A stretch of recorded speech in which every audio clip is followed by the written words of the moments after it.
The book of Numbers gets overlooked, partly because it has a really boring name. Which is a shame. In the Hebrew tradition, the book's name is Bamidbar, which means in the wilderness.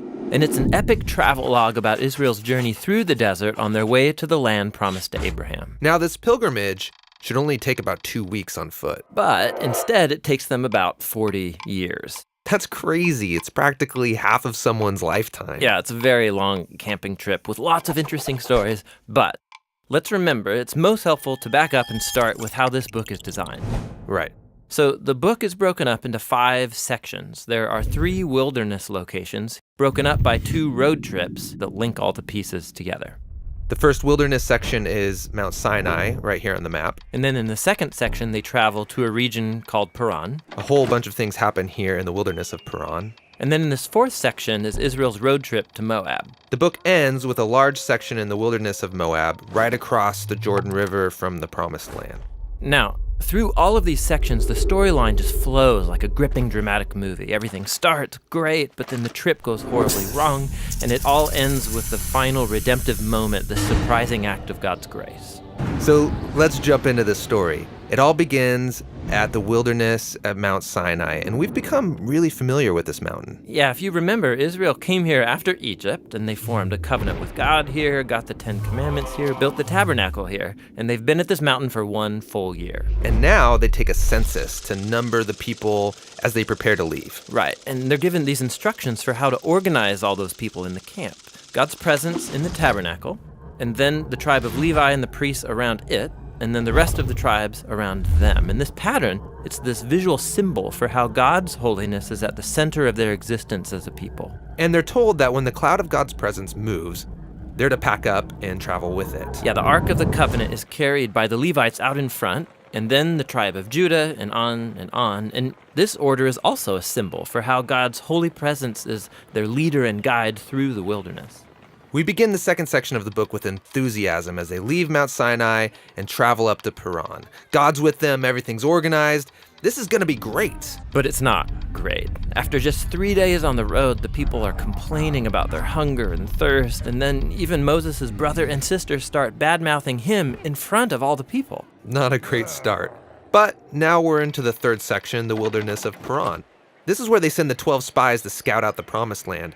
2 of those spies come back, and they're really optimistic. But the other 10 are freaked out, and they don't trust God, and they go around saying, we're going to get annihilated in there. And so they start a mutiny, and they try to appoint a new leader who's going to take all the people back to Egypt. And so basically, they are refusing to go into the Promised Land, and God honors their choice. He says that this generation is going to wander for 40 years and die in the wilderness, and only their kids will get to enter the Promised Land. You know, this story here gets brought up many times in the Bible by different authors. Yeah, and it always serves as a reminder that while God remains faithful to his people and his promises, he will honor their choices. He'll let them waste their whole lives if they choose to live in rebellion. Okay, so the trip's been a disaster so far. And it gets worse here in this 4th section as they're traveling to Moab. Even Moses has a moment of rebellion and is disqualified from entering the Promised Land. Then there's another rebellion among the people that results in this snake attack.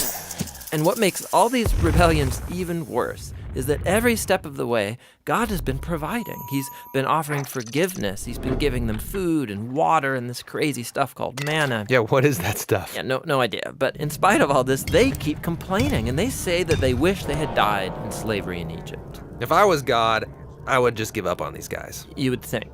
But that's what makes this story in the final section so surprising. Israel has just arrived in Moab, and the king of Moab, he's freaked out that this huge group of people is traveling through his land. So he hires this pagan sorcerer named Balaam to pronounce curses on them. This guy means business. Yeah, and so Balaam, he says, okay, I'm going to pray to the Hebrew God, and let's see what happens. And 3 different times he attempts to curse them, but each time he finds that he can utter only blessing. Most surprising is the last blessing, where he prophesies that out of Israel will rise a victorious king. And this king is somehow going to be connected to God's promise to Abraham to bless all nations through this family. So here's Israel rebelling down in the camp, totally unaware that up in the hills, God is protecting and even blessing them. The book ends here in Moab. Israel's getting ready to go into the Promised Land, They count up everyone again, just like at the beginning. They're leaving the old generation behind, including Moses. But before they leave Moses, he gives them his last words of warning and wisdom. And that speech is what the next book, Deuteronomy, is all about.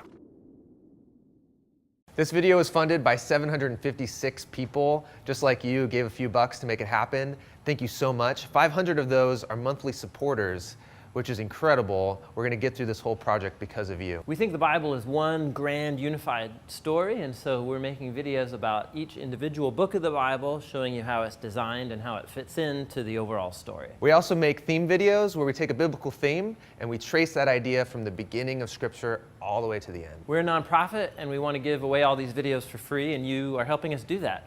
You can go to our website, jointhebibleproject.com. You can give a one-time gift. You can sign up to become a monthly supporter. And you can also help us by just sharing the videos online through social media. You can go to our website. You can download full resolution versions of these videos, download study guides, posters. It's all for free. Jointhebibleproject.com.